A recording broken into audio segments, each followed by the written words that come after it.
평생을 자식들만 바라보며 살아온 72세 오영자 할머니. 어머니, 요즘 답답하시죠? 우리랑 바람 좀 쐬러 갑시다. 지영이랑 준호도 함께요. 정말이니? 얘들이 드디어 날 챙기는구나. 하지만 이 모든 것은 치밀한 음모였습니다. 차 안에서 지영이. 어머니, 과자 드세요. 얘들아, 엄마는 정말 행복해. 이렇게 함께 있으니 다른 게 부럽지 않구나.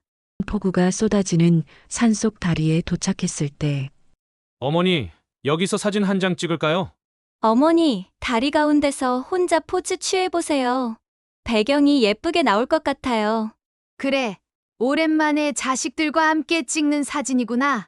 기대에 찬 목소리로 다리 중앙으로 걸어가며 하나, 둘, 준호가 조용히 오영자에게 다가갔고 그 순간 상상할 수 없는 일이 벌어졌습니다. 셋. 그 순간 준호가 오영자의 등을 세게 밀었습니다. 평생 사랑했던 자식들의 손에 어머니가 죽음으로 내몰린 순간이었습니다. 안녕하세요, 여러분. 오늘 들려드릴 이야기는 한 어머니의 충격적인 실화를 바탕으로 한 감동 드라마입니다. 72세 오영자 할머니는 평생을 자식들만 바라보며 살아왔습니다. 하지만 어느 폭우 치던 날 세 남매가 어머니를 다리 위로 데려가 물에 빠뜨리는 끔찍한 일이 벌어집니다. 과연 오영자 할머니는 이 절망적인 상황에서 어떻게 살아남을까요?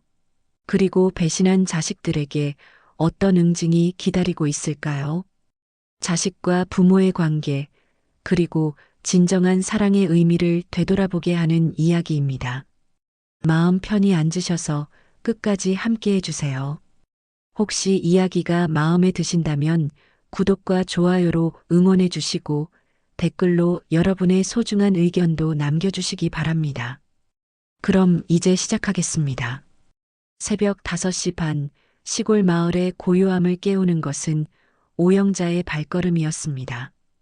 72세의 나이에도 불구하고 그녀의 걸음걸이는 여전히 또박또박했죠. 마당으로 나선 오영자는 작은 텃밭을 바라보며 깊게 숨을 들이마셨습니다.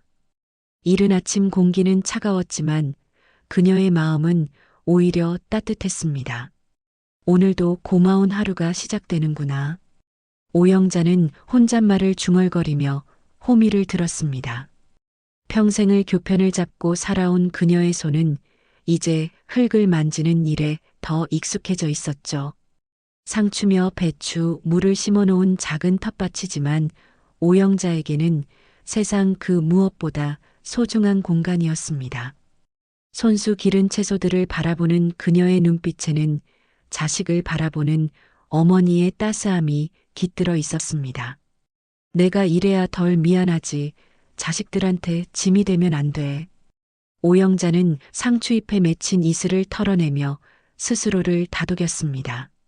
도시에 사는 세 남매가 걱정될까봐 항상 건강하고 활기찬 모습을 보여주려 애썼죠. 하지만 사실 오영자의 마음 한구석에는 말로 표현할 수 없는 쓸쓸함이 자리 잡고 있었습니다. 밤마다 찾아오는 적막함은 그녀의 가슴을 짓눌렀고 텅 빈 집안에서 혼자 중얼거리는 시간이 늘어만 갔습니다. 텃밭에서 1시간쯤 일을 하고 난 후 오영자는 집으로 들어가 아침을 준비했습니다. 혼자 먹는 밥상이지만 정성스럽게 차렸죠. 된장찌개에 김치, 그리고 어제 텃밭에서 딴 상추쌈까지. 검소하지만 정갈한 상차림이었습니다.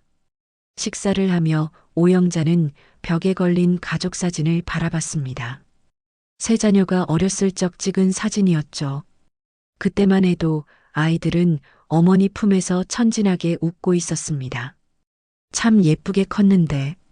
큰아들 민수는 보험 설계사로 일하며 바쁘다는 핑계로 한 달에 한 번 전화드리기도 버거워했습니다.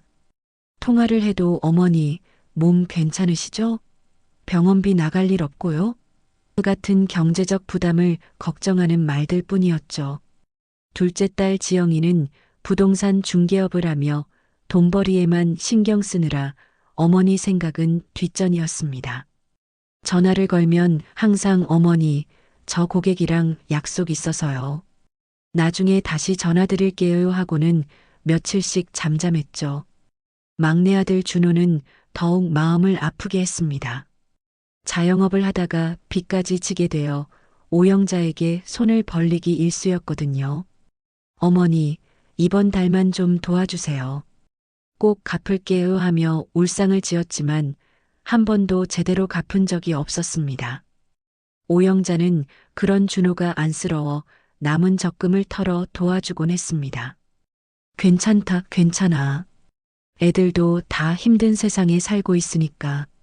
오영자는 애써 이해하려 했지만 가끔씩 밀려오는 서글픔을 감출 수는 없었습니다.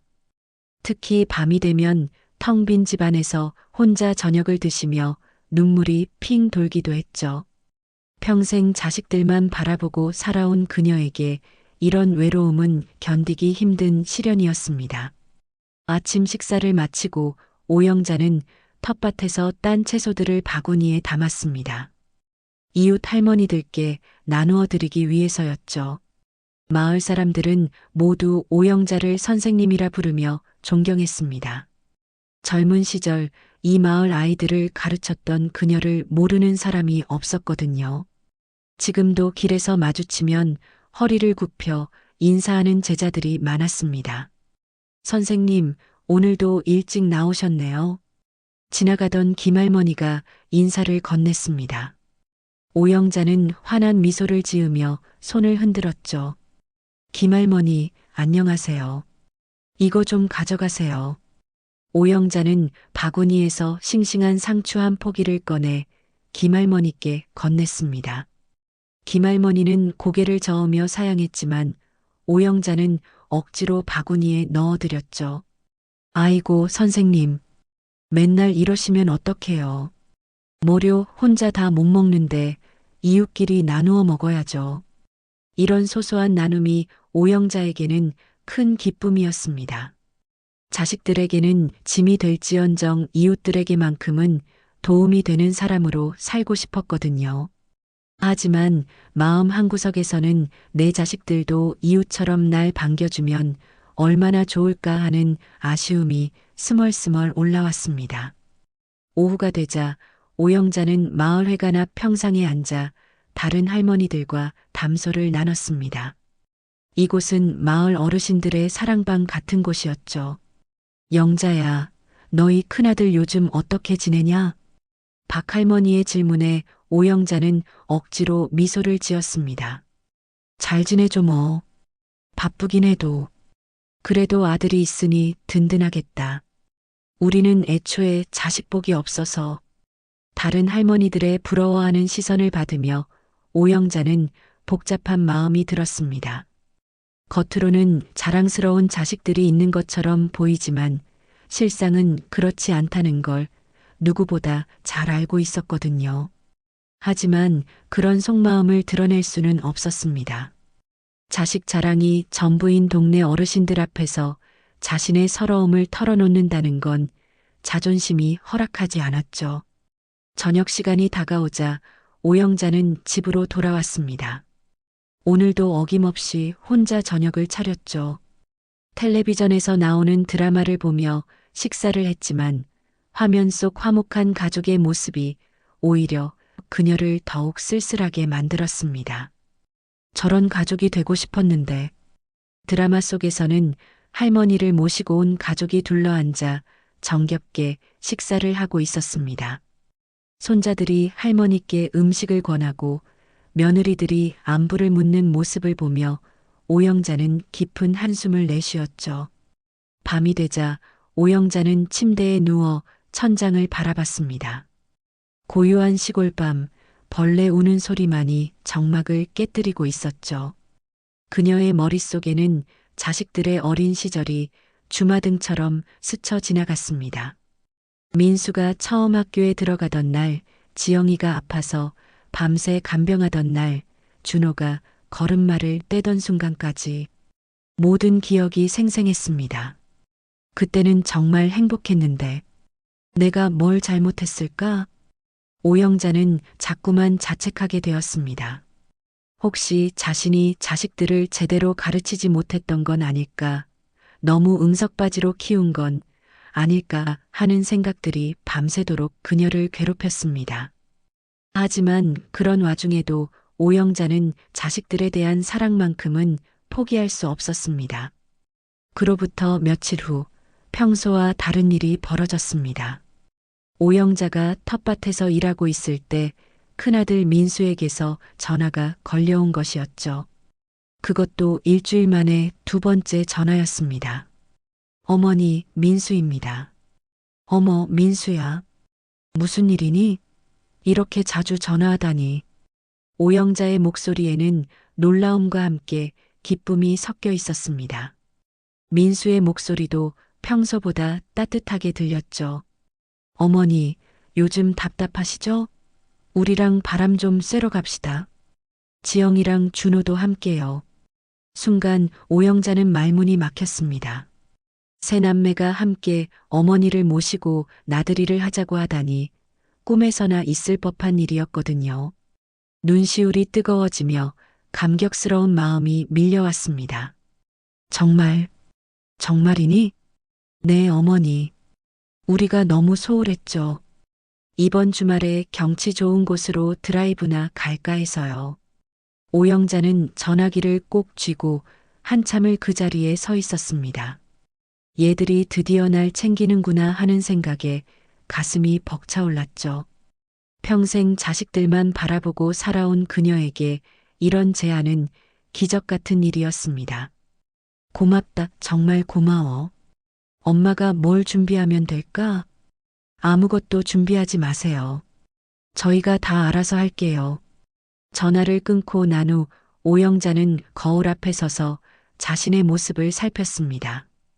평소에는 신경 쓰지 않던 옷차림이 갑자기 걱정되었죠. 자식들과 함께 나들이를 간다니 부끄럽지 않은 모습이어야 했습니다. 하지만 오영자가 모르는 사실이 있었습니다. 이 모든 계획이 세 남매의 치밀한 음모였다는 것 말입니다. 서울 강남의 한 카페에서 민수, 지영, 준호는 조용히 마주 앉아 있었습니다. 분위기는 무거웠고 세 사람 모두 진지한 표정을 짓고 있었죠. 형, 정말 이렇게 하는 게 맞아? 준호가 떨리는 목소리로 물었습니다. 막내답게 아직 망설임이 있었죠. 다른 방법이 있으면 말해봐. 우리 셋 다 빚더미에 앉았는데. 민수의 목소리는 차갑고 단호했습니다. 보험 설계사로 일하며 겉으로는 성공한 것처럼 보이지만 실상은 카드빚과 대출금에 허덕이고 있었거든요. 매달 이자만으로도 목이 조였습니다. 어머니, 보험금이 얼마나 되는데? 지영이가 계산기를 두드리며 물었습니다. 부동산 중개업으로 돈을 벌어보려 했지만 최근 경기 침체로 수입이 뚝 끊어진 상황이었죠. 종신보험에 상해보험까지 합치면 3억은 나올 거야. 3억? 준호는 그 금액에 잠시 넋을 잃었습니다. 자영업 실패로 2억에 가까운 빚을 지고 있던 상황에서 3억이라는 돈은 구원의 손길처럼 느껴졌죠. 사고사로 처리되면 보험금도 문제없이 나올 거고, 민수는 보험업계에서 일하며 터득한 지식을 바탕으로 치밀하게 계획을 세웠습니다. 자연재해나 사고로 인한 사망이라면 보험회사도 의심하지 않을 거라고 판단했죠. 그런데 정말 괜찮을까? 어머니가 어떻게 생각하실까? 준호가 마지막으로 양심의 소리를 냈지만 지영이 날카롭게 끊어버렸습니다. 지금까지 어머니가 우리한테 뭘 해줬어? 늙어서 짐만 되시잖아. 차라리 이게 모두를 위한 길이야. 지영의 말에 준호는 더 이상 반박할 수 없었습니다. 사실 세 남매 모두 마음 한구석에서는 어머니를 부담스러워하고 있었거든요. 날씨 예보 확인했어. 이번 주말에 폭우가 온다고 해. 민수가 휴대폰을 보여주며 말했습니다. 계획에는 날씨도 중요한 변수였죠. 폭우가 내리면 사고가 일어나기 쉽다는 핑계를 댈 수 있었습니다. 장소는 어디로? 산속 다리가 좋겠어. 물이 불어나면 위험하다는 핑계도 댈 수 있고, 이렇게 해서 끔찍한 계획이 확정되었습니다. 평생 자식들만 사랑하며 살아온 어머니를 배신하는 계획이었죠. 약속한 날이 되었습니다. 새벽부터 비가 내리기 시작했고 점점 강해져서 폭우가 되었습니다. 오영자는 비가 오는 걸 보며 걱정했지만 민수가 괜찮다며 안심시켰죠. 어머니, 우리가 조심해서 운전할게요. 걱정 마세요. 오영자는 가장 좋은 옷을 차려입고 나왔습니다. 오랜만에 자식들과 함께하는 시간이라서 설레는 마음이 가득했죠. 자식들의 차에 올라타며 오늘 정말 행복하다고 중얼거렸습니다. 차 안에서 세 남매는 평소와 다르게 다정했습니다. 지영이는 어머니께 과자를 권했고 준호는 재미있는 이야기를 들려드렸죠. 오영자는 이런 자식들의 모습에 감격해서 눈물이 핑 돌았습니다. 얘들아, 어머니 정말 행복해. 이렇게 함께 있으니 다른 게 부럽지 않구나. 하지만 세 남매의 마음은 전혀 달랐습니다. 겉으로는 웃고 있었지만 속으로는 각자 다른 생각을 하고 있었죠. 민수는 보험금 수령 절차를, 지영이는 부동산 투자 계획을, 준호는 빚 청산 방법을 머릿속으로 그리고 있었습니다. 드디어 목적지에 도착했습니다. 산속의 작은 다리였는데 폭우로 인해 계곡물이 거세게 흐르고 있었습니다. 오영자는 물소리를 들으며 경치가 참 좋구나라고 감탄했죠. 어머니, 여기서 사진 한 장 찍을까요? 민수가 제안했습니다. 오영자는 기꺼이 응했죠. 오랜만에 자식들과 함께 찍는 사진이라서 기념이 될 거라고 생각했습니다. 어머니, 다리 가운데서 혼자 포즈 취해 보세요. 배경이 예쁘게 나올 것 같아요. 지영의 말에 오영자는 다리 중앙으로 걸어갔습니다. 비에 젖어 미끄러운 다리 위에서 조심스럽게 발걸음을 옮겼죠. 그 순간 세 남매는 서로 눈빛을 주고받았습니다. 마지막 순간이 다가오고 있었습니다. 하나, 둘. 민수가 카메라를 들고 있었지만 실제로는 촬영을 하지 않고 있었습니다. 대신 준호가 조용히 오영자에게 다가갔죠. 셋. 그 순간 준호가 오영자의 등을 세게 밀었습니다. 갑작스러운 충격에 오영자는 비명도 지르지 못한 채 다리 아래 급류로 떨어져 내렸습니다. 폭우 속에서 오영자의 모습은 순식간에 물살에 휩쓸려 사라졌죠. 세 남매는 잠시 그 자리에 서서 아래를 내려다봤습니다. 이제 돌이킬 수 없는 일이 벌어진 것이었습니다. 평생 자신들만 사랑했던 어머니를 자신들의 손으로 죽음으로 내몬 것이죠. 차가운 물살이 오영자의 몸을 휩쓸어 갔습니다. 숨이 막히고 온몸이 얼어붙는 듯한 고통 속에서도 오영자는 필사적으로 의식을 붙잡으려 했죠. 이렇게 죽을 수는 없어. 아직 할 일이 남았어라는 생각이 머릿속을 스쳤습니다. 하지만 거센 물살은 72세 노인의 힘으로는 감당할 수 없었습니다. 얼마나 시간이 흘렀을까요? 오영자는 나뭇가지에 걸린 채 정신을 잃고 있었습니다. 폭우로 불어난 계곡 하류 지점이었죠. 마침 그곳을 지나던 어부 한 명이 오영자를 발견했습니다. 어머, 이게 뭐야? 사람이잖아. 어부 박기철은 서둘러 오영자를 물가로 끌어올렸습니다. 다행히 맥박이 뛰고 있었지만 의식을 잃은 상태였죠. 박기철은 즉시 오영자를 자신의 작은 오두막으로 옮겨 응급처치를 했습니다. 할머니, 정신 차리세요. 한참 후에야 오영자는 희미하게 눈을 떴습니다. 낯선 오두막 천장이 보였고 걱정스러운 얼굴의 중년 남자가 내려다보고 있었습니다. 어디, 여기가 어디죠? 할머니, 제가 구해드렸어요. 계곡에서 떠내려오시는 걸 발견했거든요. 어떻게 그런 일이 일어났죠? 오영자는 서서히 기억이 되살아나기 시작했습니다. 자식들과의 나들이, 다리 위에서의 사진 촬영, 그리고 등을 미는 느낌까지 순간 몸서리가 쳐졌습니다. 내 자식들이 날. 오영자는 말을 잇지 못했습니다. 믿기지 않는 현실이었지만 분명한 사실이었죠. 평생 사랑했던 세 자녀가 자신을 죽음으로 내몬 것입니다. 할머니, 일단 몸을 회복하세요. 병원에 가셔야겠어요. 안 됩니다. 오영자가 갑자기 박기철의 팔을 붙잡았습니다. 병원에 가면 안 돼요. 아무한테도 제가 살아있다는 걸 알려서는 안 됩니다. 박기철은 당황했지만 오영자의 절박한 표정을 보고 일단 그녀의 말을 들어주기로 했습니다. 오영자는 박기철에게 자초지종을 털어놓았죠. 자식들의 배신, 물에 빠뜨린 일까지 모든 걸 말했습니다. 그런 일이, 세상에 그런 자식들이 어디 있습니까? 박기철은 분노했지만 오영자는 오히려 침착했습니다. 죽음의 문턱에서 살아 돌아온 충격이 오히려 오영자를 각성시킨 것이죠. 며칠 후 몸이 어느 정도 회복된 오영자는 박기철의 도움을 받아 마을로 내려갔습니다. 하지만 사람들 눈에 띄지 않도록 조심스럽게 움직였죠. 자신의 집 근처에서 멀리 떨어진 곳에 숨어서 상황을 지켜보기 시작했습니다. 첫날 밤 오영자는 자신의 집 앞에서 벌어지는 광경을 목격했습니다. 세 남매가 모여서 무언가를 논의하고 있었죠. 형, 정말 끝난 거야? 준호의 목소리가 떨리고 있었습니다. 아직 죄책감이 완전히 사라지지 않았던 것이죠. 당연하지.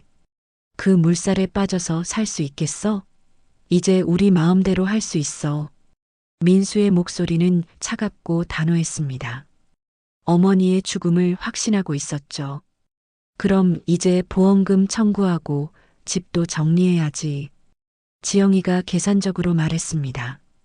마치 부동산 거래를 논의하는 것처럼 담담한 어조였죠. 오영자는 그 말을 들으며 온몸이 떨렸습니다. 자식들이 자신의 죽음을 기정사실로 받아들이고 오히려 재산 정리에만 신경 쓰고 있다는 사실이 믿기지 않았습니다. 어머니 통장이랑 도장은 어디 있지? 안방 서랍에 있을 거야. 내가 찾아볼게. 세 남매는 아무런 죄책감도 없이 어머니의 유품을 뒤지기 시작했습니다. 오영자가 평생 아껴 모은 적금 통장과 집 문서들을 찾아내며 환호성을 질렀죠. 와, 이것만으로도 꽤 되네. 집값까지 합치면 얼마나 될까? 이 동네도 개발 예정이라고 들었는데 더 오르겠네. 오영자는 숨어서 이 모든 광경을 지켜보며 가슴이 미어지는 고통을 느꼈습니다. 내가 낳은 자식들이 날 이렇게 버리다니라는 생각에 눈물이 주체할 수 없이 흘러내렸습니다.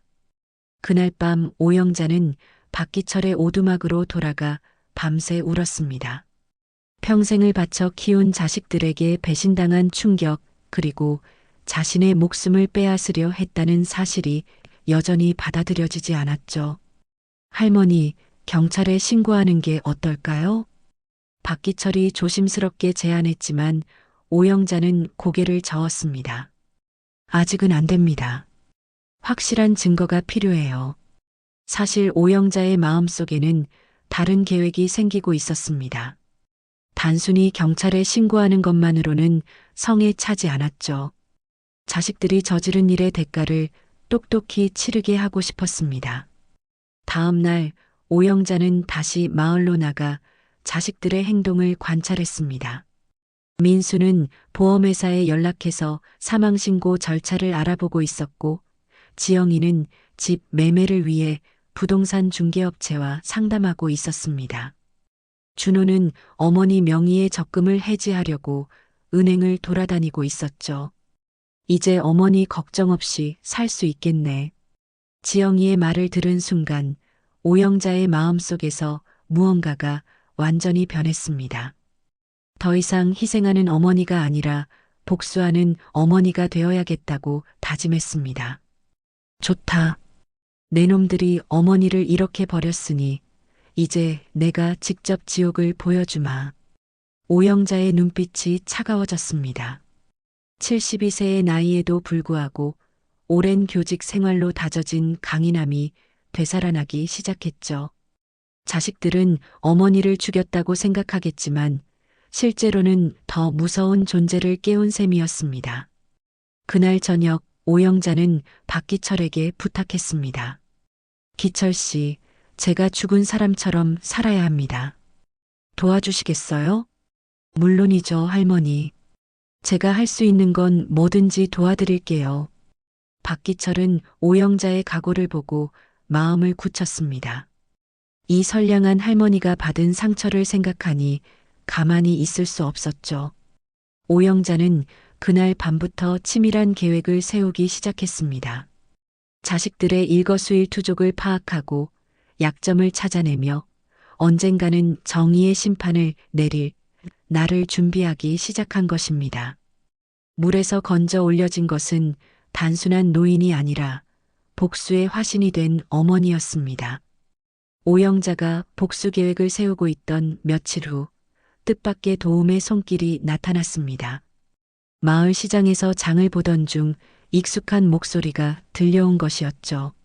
할머니, 오영자 선생님이세요? 오영자는 깜짝 놀라 뒤돌아봤습니다. 50대 초반의 단정한 여성이 믿을 수 없다는 표정으로 오영자를 바라보고 있었죠. 선이야. 박선이? 선생님, 정말 선생님이세요? 돌아가셨다고 들었는데. 박선희는 오영자의 제자 중 한 명이었습니다. 현재는 지역 신문사에서 기자로 일하고 있었죠.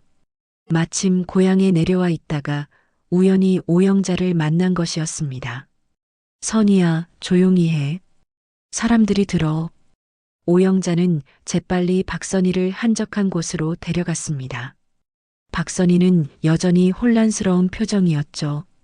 선생님, 도대체 어떻게 된 일이에요? 며칠 전에 부고 소식을 들었는데. 오영자는 박선희에게 모든 사실을 털어놓았습니다. 자식들의 배신, 물에 빠뜨린 사건, 그리고 구조된 후의 상황까지 상세히 설명했죠. 박선희는 이야기를 들으며 점점 분노하는 표정이 되었습니다. 말도 안 돼요. 어떻게 자식이 부모를 그럴 수가 있어요? 선희야, 내가 부탁이 있어. 내가 기자니까 도와줄 수 있지 않을까? 박선희는 망설임 없이 고개를 끄덕였습니다.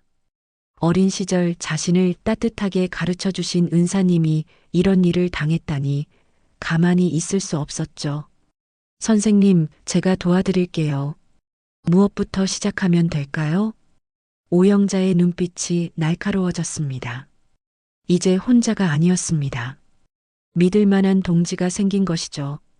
자식들의 불법 행위를 하나하나 파헤쳐야 해.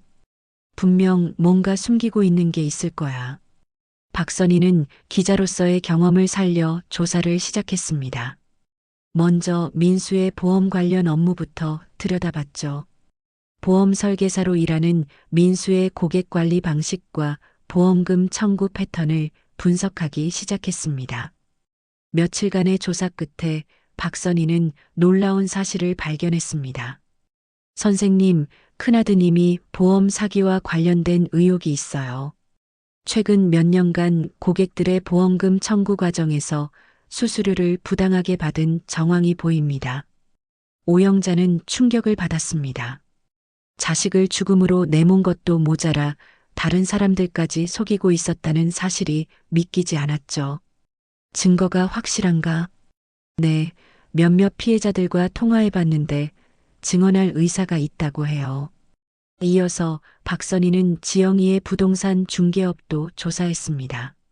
지영이가 운영하는 공인중개사무소의 거래 내역을 파헤쳐 본 결과 의심스러운 부분들이 속속 드러났죠. 둘째 따님도 문제가 있어요. 허위 매물 광고는 물론이고 전세 사기와 관련된 의혹도 있습니다. 몇몇 임차인들이 피해를 본 것 같아요. 오영자는 손을 떨며 머리를 감쌌습니다. 자신이 키운 자식들이 이렇게까지 타락했다는 사실이 견디기 힘들었죠. 막내는 어떤가? 준호 씨는 불법 대출과 관련이 있어 보입니다. 사채업체와 연결되어 있는 것 같아요. 고금리로 돈을 빌려주고 있는 정황이 있습니다. 박선희의 조사 결과는 충격적이었습니다. 세 남매 모두 각자의 영역에서 불법적인 일들에 손을 대고 있었던 것이죠. 이런 자식들을, 내가 어떻게 이런 아이들을 키웠을까? 오영자는 자책하기 시작했지만 박선희가 다독였습니다. 선생님, 잘못은 자식들이 한 거예요. 선생님께서 훌륭하게 가르치셨는데 아이들이 잘못 자란 거죠. 박선희는 며칠 더 조사를 계속했습니다. 세 남매의 불법 행위들을 뒷받침할 수 있는 구체적인 증거들을 하나씩 모아나갔죠.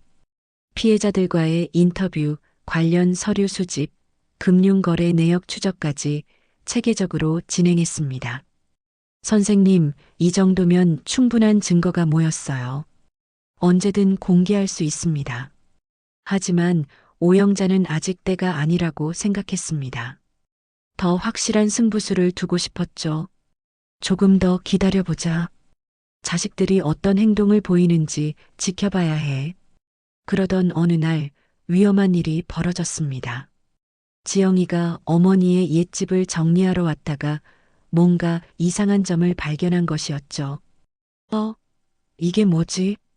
지영이는 부엌 싱크대 밑에서 낡은 공책 한 권을 발견했습니다. 오영자가 평소에 일기처럼 적어두던 수첩이었죠. 그런데 마지막 페이지에 적힌 날짜가 이상했습니다. 이게 언제 적힌 거지? 어머니가 돌아가신 다음 날짜네.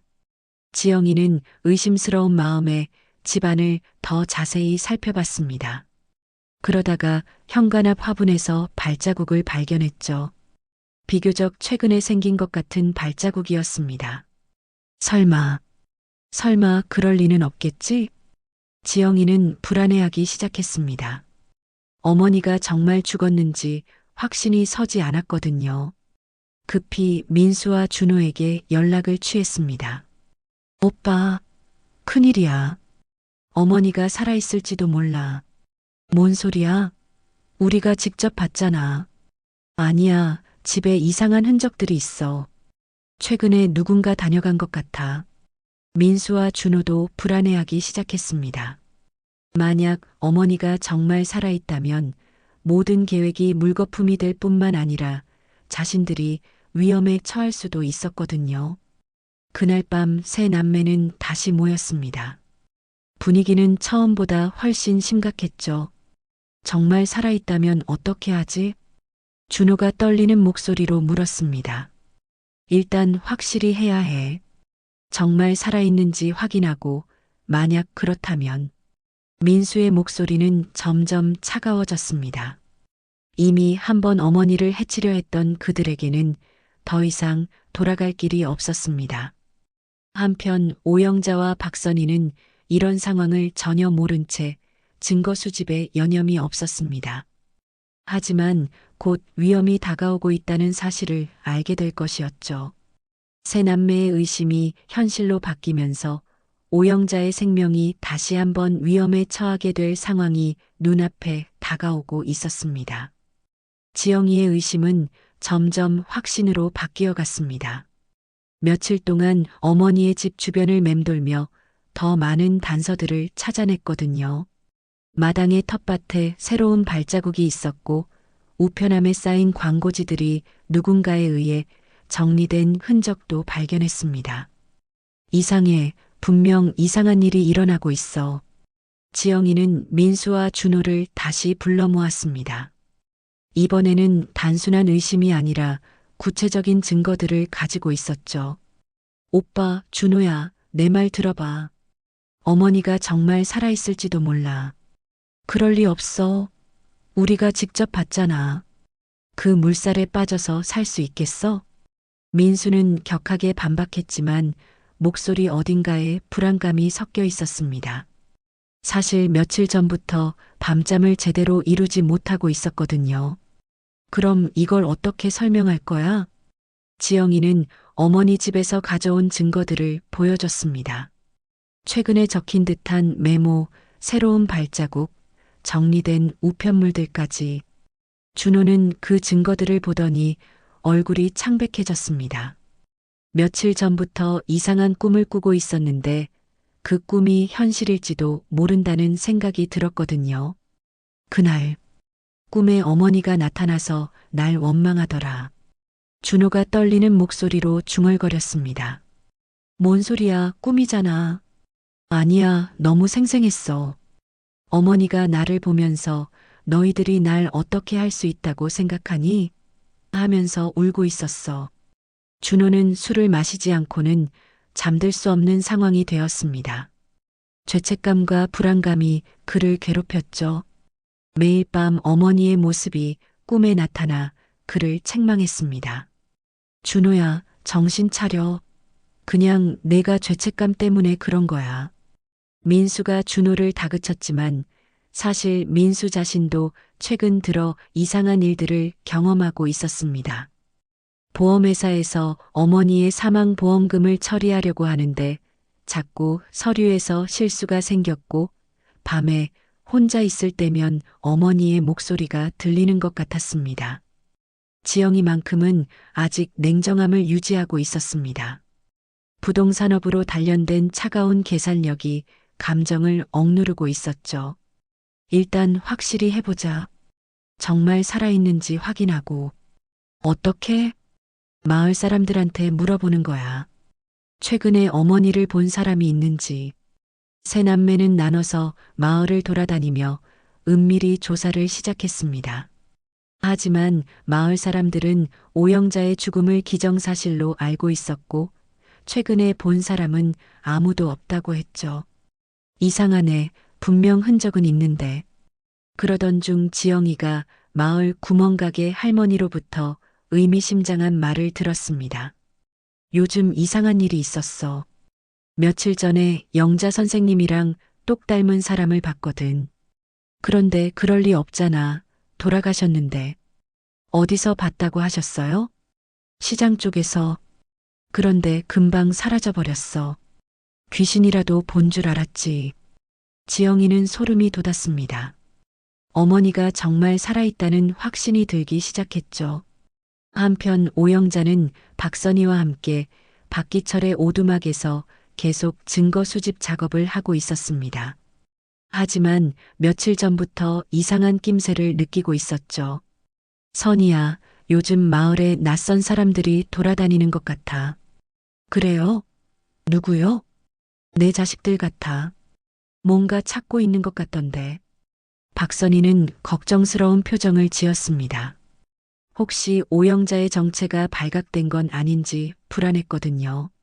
선생님, 혹시 우리가 너무 방심한 건 아닐까요? 그럴 수도 있겠네. 더 조심해야겠어. 그날 밤 오영자는 집 근처를 살펴보러 갔습니다. 하지만 이미 세 남매가 그곳을 감시하고 있었죠. 다행히 오영자는 멀리서 자식들의 모습을 발견하고 재빨리 몸을 숨겼습니다. 저건 민수 아니야? 오영자는 어둠 속에서 큰아들이 자신의 집 주변을 돌아다니는 모습을 봤습니다. 손에는 손전등을 들고 있었고 마치 무언가를 찾고 있는 것 같았죠. 얘들이 날 찾고 있구나. 오영자는 등골이 서늘해짐을 느꼈습니다. 자식들이 자신의 생존을 의심하고 있다는 것을 직감했죠. 이튿날 세 남매는 다시 모였습니다. 이번에는 분위기가 훨씬 살벌했습니다. 확실해. 어머니가 살아있어. 지영이가 단호하게 말했습니다. 그럼 어떻게 하지? 준호가 벌벌 떨며 물었습니다. 술에 취한 상태였지만 여전히 공포에 질려 있었죠. 뻔하지 않아? 그 여자가 살아있다면 이번엔 확실히 끝내야지. 지영이의 말에 민수와 준호는 충격을 받았습니다. 한 번도 모자라 또다시 어머니를 해치려 한다니 상상하기 힘든 일이었죠. 누나, 그건 너무 뭐? 우리가 이미 한 번 했잖아. 이제 와서 무슨 양심팔이야? 지영이의 차가운 말에 두 남자는 말문이 막혔습니다. 사실 지영이의 말이 맞았거든요. 이미 돌이킬 수 없는 강을 건넌 상황이었습니다. 그럼 어떻게? 이번에는 확실하게 해야 해. 흔적도 남기면 안 되고. 세 남매는 또 다른 끔찍한 계획을 세우기 시작했습니다. 하지만 이번에는 준호의 상태가 심각했습니다. 술에 의존하게 되면서 실수를 할 가능성이 높아졌죠. 그날 정말 어머니가 고통스러워했을 텐데. 준호가 중얼거리자 지영이가 화를 냈습니다. 지금 와서 그런 소리 하지 마. 우리 모두 공범이야. 그 순간 오영자는 멀리서 자식들의 대화를 엿듣고 있었습니다. 박선희와 함께 신중하게 접근해서 자식들이 무슨 계획을 세우는지 알아보려 했던 것이죠. 또 날 죽이려 하는구나. 오영자는 자식들의 대화를 들으며 분노와 슬픔이 동시에 밀려왔습니다. 한 번도 모자라 또다시 자신을 해치려 한다니 이제는 정말 용서할 수 없었습니다. 선생님, 위험해요. 빨리 여기서 벗어나야 해요. 박선희가 오영자의 팔을 잡아 끌었습니다. 하지만 그때 지영이가 뭔가를 눈치챈 듯 고개를 돌렸죠. 저기 누군가 있는 것 같은데? 오영자와 박선희는 재빨리 숨었지만 위험한 순간이었습니다. 이제 정말로 목숨을 건 숨바꼭질이 시작된 것이죠. 지영이의 말에 민수와 준호도 긴장했습니다. 세 남매는 조심스럽게 소리가 난 쪽으로 다가갔죠. 오영자와 박선희는 덤불 뒤에 몸을 숨기고 있었지만 상황이 점점 위험해지고 있었습니다. 누구세요? 거기 누구 있어요? 민수가 큰 소리로 외쳤습니다. 손전등 불빛이 덤불 주변을 비췄죠. 오영자는 숨을 죽이고 있었지만 심장이 터질 것 같았습니다. 바람에 나뭇가지가 흔들린 것 같은데? 준호가 중얼거렸지만 지영이는 여전히 의심스러운 눈빛을 거두지 않았습니다. 아니야, 분명 뭔가 있어. 더 찾아봐. 지영이는 손전등을 켜고 주변을 샅샅이 뒤지기 시작했습니다. 점점 오영자가 숨어 있는 곳으로 다가오고 있었죠.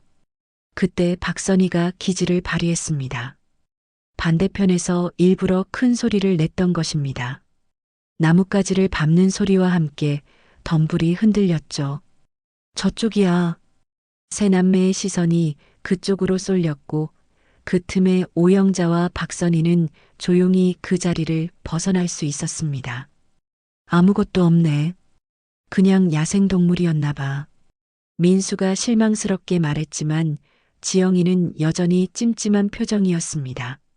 분명 뭔가 있었는데.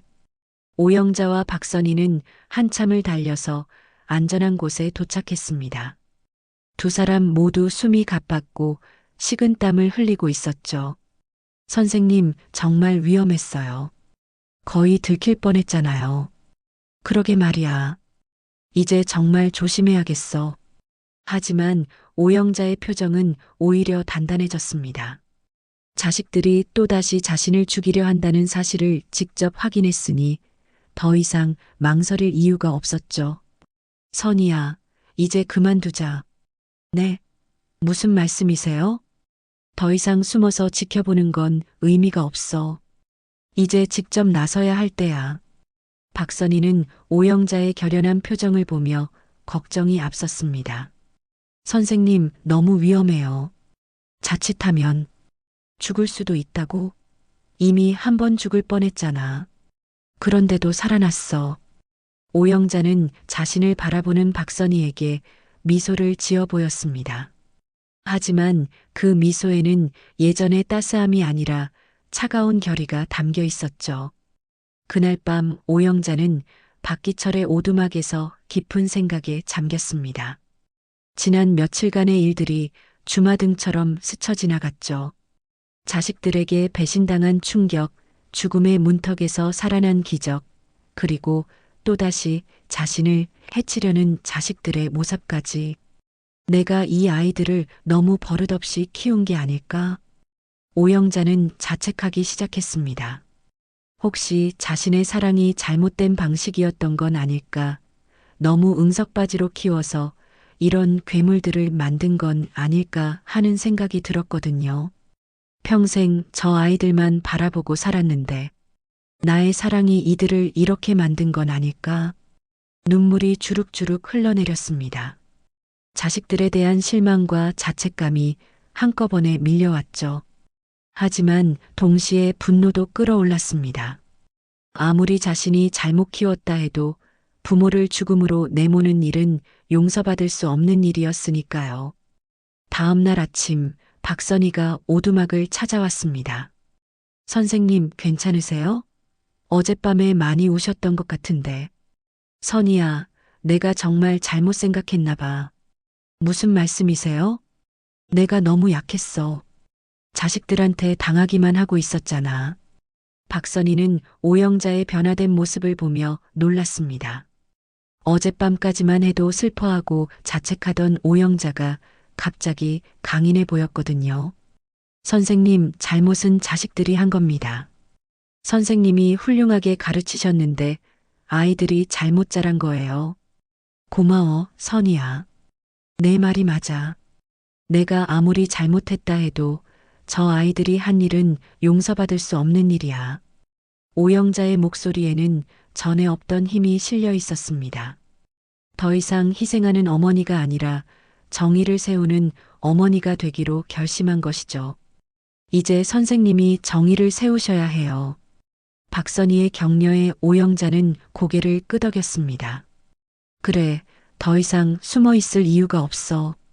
당당하게 나서서 저 아이들이 무슨 일을 했는지 세상에 알려야겠어. 오영자는 그동안 모은 증거들을 다시 한번 점검했습니다. 민수의 보험 사기, 지영이의 부동산 투기와 전세 사기, 준호의 불법 대출까지 모든 증거가 확실했죠. 이 정도면 충분해. 이제 경찰에도 신고하고 언론에도 공개할 거야. 선생님, 정말 괜찮으실까요? 자식들이 화를 낼 텐데. 화를 내? 이미 날 죽이려고 했는데 무슨 화를 더 내겠어. 오영자는 냉소적으로 웃었습니다. 이제는 자식들이 무엇을 하든 두렵지 않았죠. 그날 저녁 오영자는 중요한 결정을 내렸습니다. 더 이상 기다리지 않고 직접 행동에 나서기로 한 것입니다. 내일 경찰서에 가자. 모든 걸 신고할 거야. 선생님, 그리고 자식들 앞에 직접 나타날 거야. 내가 살아있다는 걸 보여주고 그들이 무슨 짓을 했는지 따져 물을 거야. 박선희는 오영자의 각오를 보며 감동했습니다. 죽음의 고비를 넘기며 완전히 새로운 사람으로 거듭난 것 같았거든요. 제가 끝까지 도와드릴게요, 선생님. 고마워. 이제 정말 끝을 봐야겠어. 그 밤 오영자는 오랜만에 깊은 잠에 빠졌습니다. 더 이상 두려움도 망설임도 없었죠. 내일부터는 완전히 다른 삶이 시작될 것이라는 확신이 있었습니다. 한편 세 남매는 여전히 어머니를 찾기 위해 마을을 뒤지고 있었습니다. 특히 지영이는 집념을 보이며 구석구석을 조사했죠. 분명히 살아있어. 내 직감이 틀릴 리 없어. 하지만 그들이 찾고 있는 오영자는 이미 예전의 나약한 어머니가 아니었습니다. 복수의 화신이 되어 반격을 준비하고 있는 강인한 여성으로 변해 있었죠. 곧 세상에서 가장 무서운 대결이 시작될 것이었습니다. 자식들을 향한 어머니의 정의로운 분노가 폭발할 날이 다가오고 있었습니다.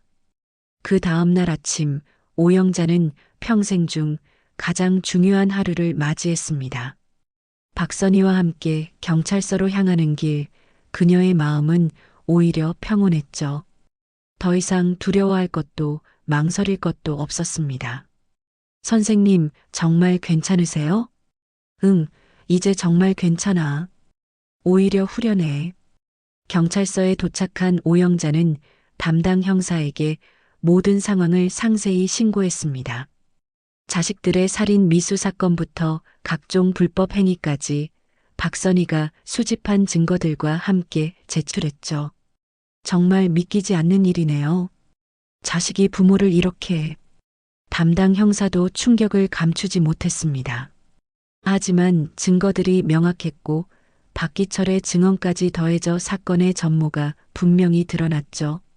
할머니, 일단 신변 보호부터 해드려야겠습니다. 혹시 또 무슨 일이 일어날지 모르니까요. 고맙지만 괜찮습니다. 이제 숨지 않을 거예요. 오영자의 단호한 대답에 형사는 놀랐습니다. 72세의 노인이라고는 믿기지 않는 강인함이었거든요. 그럼 오늘 오후에 용의자들을 소환해서 대질하겠습니다. 드디어 그 순간이 다가왔습니다. 세 남매는 경찰서 출석 요구를 받고 당황했죠. 형, 이게 뭐야? 갑자기 왜 경찰서에 나오라고 해? 준호가 떨리는 목소리로 물었습니다. 며칠째 술로 하루를 버티고 있던 그는 이미 정상적인 판단력을 잃은 상태였죠. 모르겠어. 일단 가봐야지. 민수는 겉으로는 침착한 척했지만 속으로는 불안감이 극에 달해 있었습니다. 혹시 어머니와 관련된 일인지 의심이 들었거든요. 설마 그런 건 아니겠지? 지영이도 마음 한구석에서 불길한 예감이 들고 있었습니다. 오후 2시 경찰서 조사실. 세 남매가 나란히 앉아 있었습니다. 담당 형사가 들어오더니 심각한 표정으로 입을 열었죠. 살인 미수 및 각종 사기 혐의로 조사를 시작하겠습니다. 살인 미수요?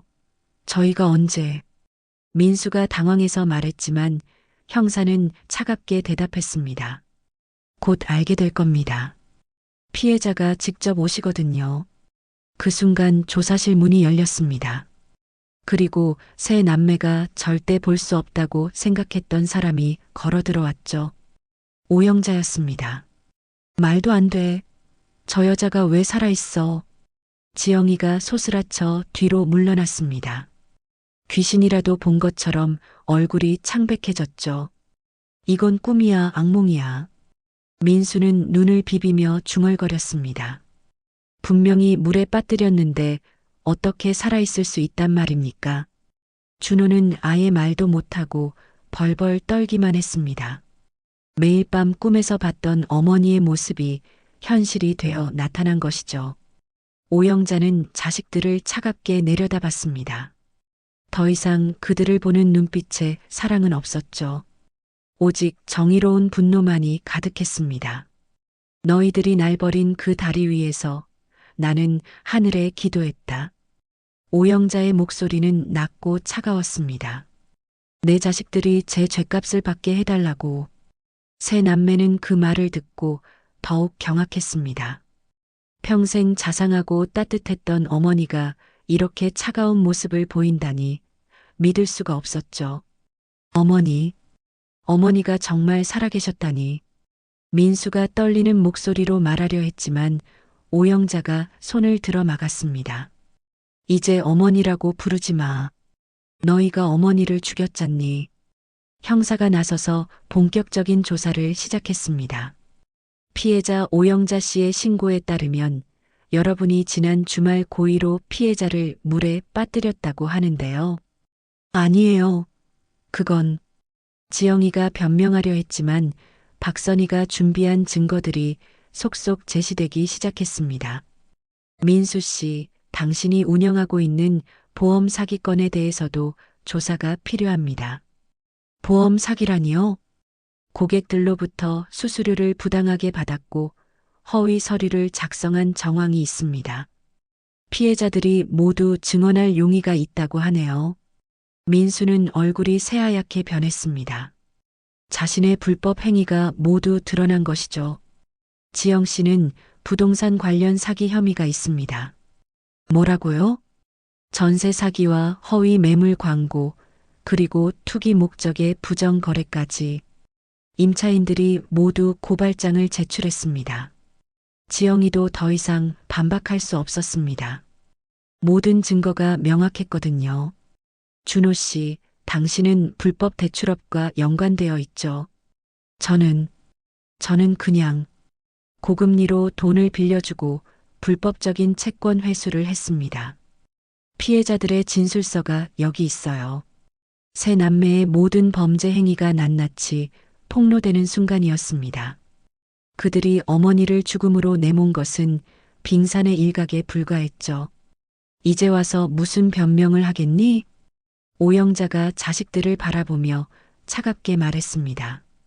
평생 너희들만 바라보고 살았는데 너희들은 어머니를 이용만 했구나.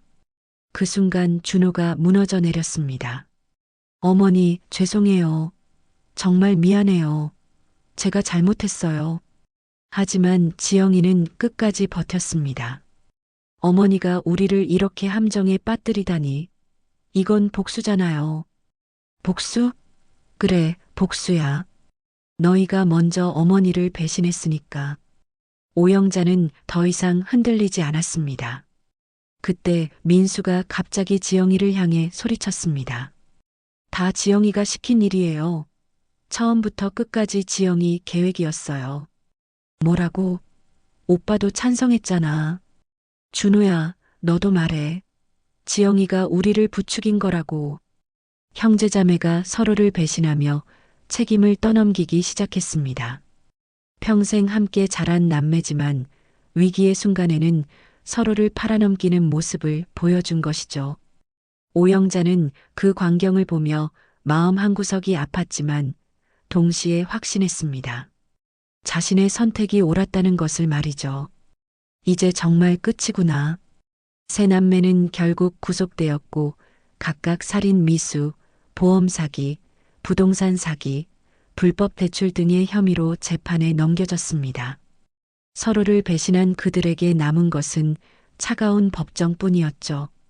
오영자는 경찰서에서 나오며 깊게 숨을 내쉬었습니다. 드디어 끝났습니다. 평생을 바쳐 사랑했던 자식들과의 인연도, 그들을 향한 마지막 의무도 모든 것이 끝난 것이죠. 몇 달 후 법정에서 최종 판결이 내려졌습니다. 민수는 살인 미수와 보험 사기로 징역 10년, 지영이는 부동산 사기와 살인 미수 공범으로 징역 8년, 준호는 불법 대출과 살인 미수 공범으로 징역 6년을 선고받았습니다. 재판 과정에서 세 남매는 끝까지 서로를 원망하며 책임을 떠넘겼습니다. 평생 함께 자란 형제자매였지만 위기 앞에서는 서로를 배신하는 추악한 모습만 남겼죠. 오빠가 먼저 보험금 이야기를 꺼냈어요. 지영이가 민수를 가리키며 소리쳤습니다. 지영이가 계획을 세운 거라고요. 나는 그냥 따라한 거예요. 민수도 지지 않고 반박했습니다. 준호도 찬성했잖아. 우리만 나쁜 사람이에요? 마지막까지 서로를 헐뜯는 모습에 방청객들조차 혀를 찼습니다. 판사도 이런 모습을 보며 깊은 한숨을 쉬었죠. 피고인들은 혈육간의 정도 저버린 채 서로를 헐뜯고 있습니다. 이는 죄질의 심각성을 더욱 보여주는 것입니다.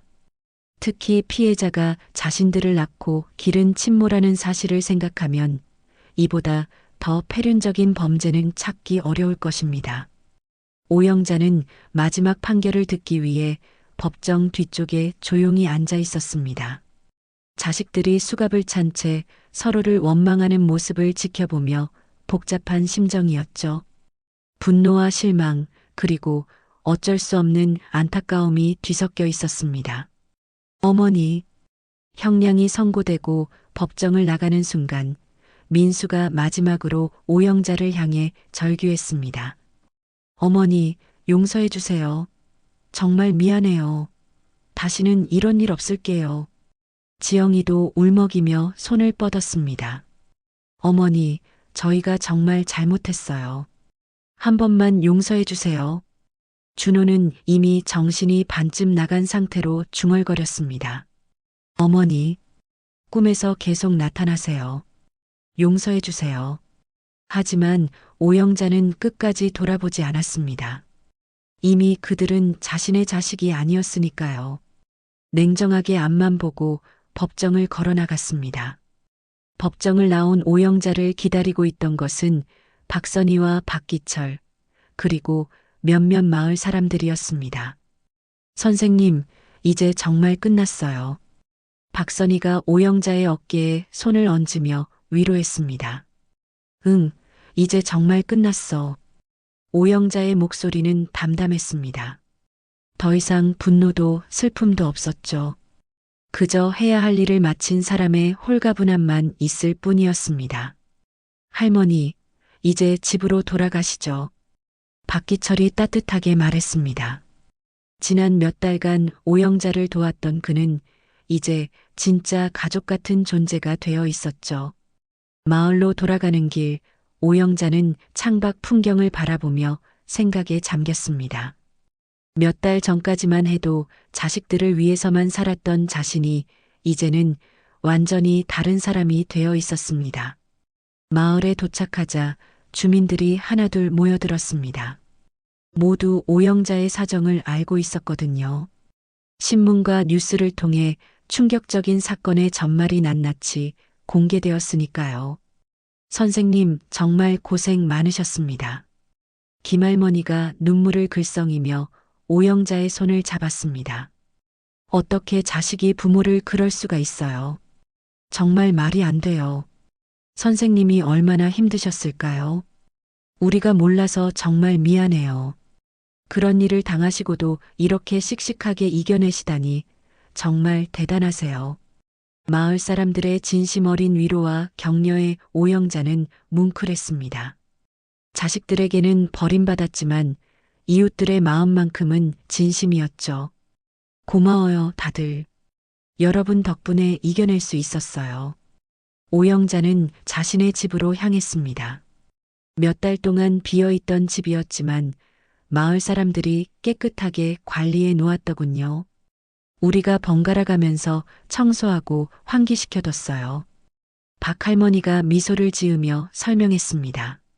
언젠가 선생님이 돌아오실 줄 알았거든요. 그래서 집이 상하지 않게 계속 돌봐드렸어요. 심지어 도둑이 들까봐 밤에 돌아가면서 순찰도 했어요. 이웃들의 배려에 오영자는 감사함을 감출 수 없었습니다. 정말 고마워요. 어떻게 이런 은혜를 다 갚죠? 무슨 말씀을 하세요? 선생님이 젊었을 때 우리 아이들 가르쳐 주신 게 얼만데요? 오영자는 집안을 둘러봤습니다. 자식들이 뒤져놓았던 흔적들은 모두 깔끔하게 정리되어 있었고 평소와 다름없는 모습을 하고 있었죠. 심지어 냉장고에는 이웃들이 준비해 놓은 반찬들까지 가득했습니다. 그날 저녁 오영자는 오랜만에 자신의 집에서 저녁을 준비했습니다.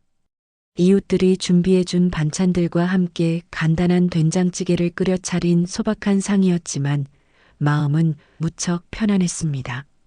이제 정말 혼자구나. 하지만 외롭지 않았습니다.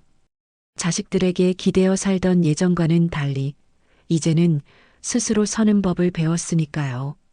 오히려 마음이 자유로웠습니다. 다음 날 아침 오영자는 일찍 일어나 텃밭으로 나갔습니다.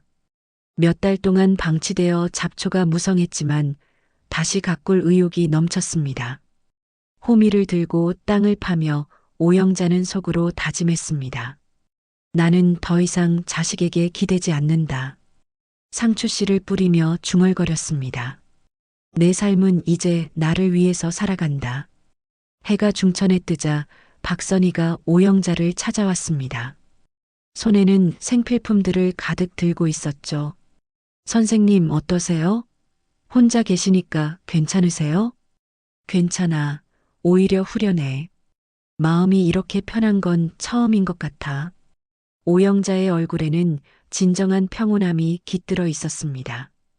더 이상 자식들 걱정에 밤잠을 설치지 않아도 되고 눈치를 보며 살지 않아도 되니까 얼마나 자유로운지 몰랐죠.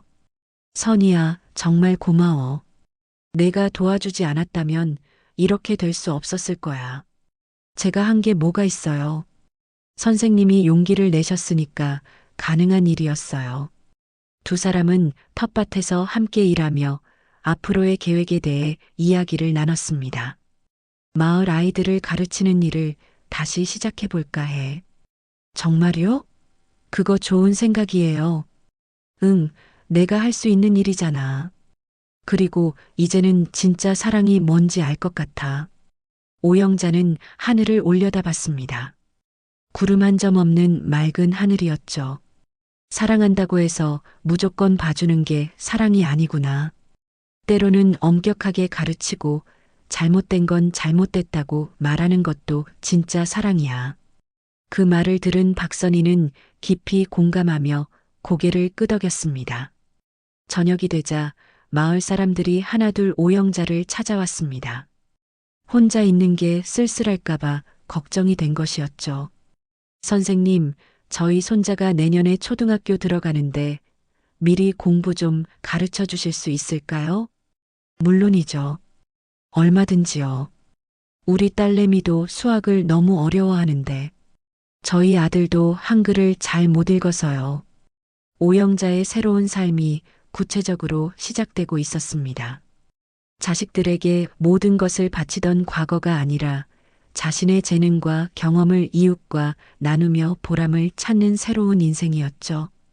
그날 밤 오영자는 오랜만에 일기를 썼습니다.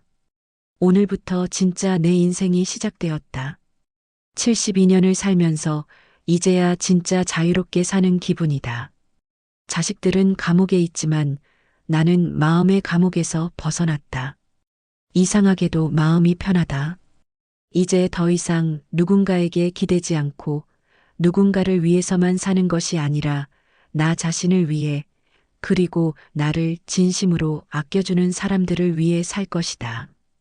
마지막 문장을 쓰고 오영자는 펜을 내려놓았습니다.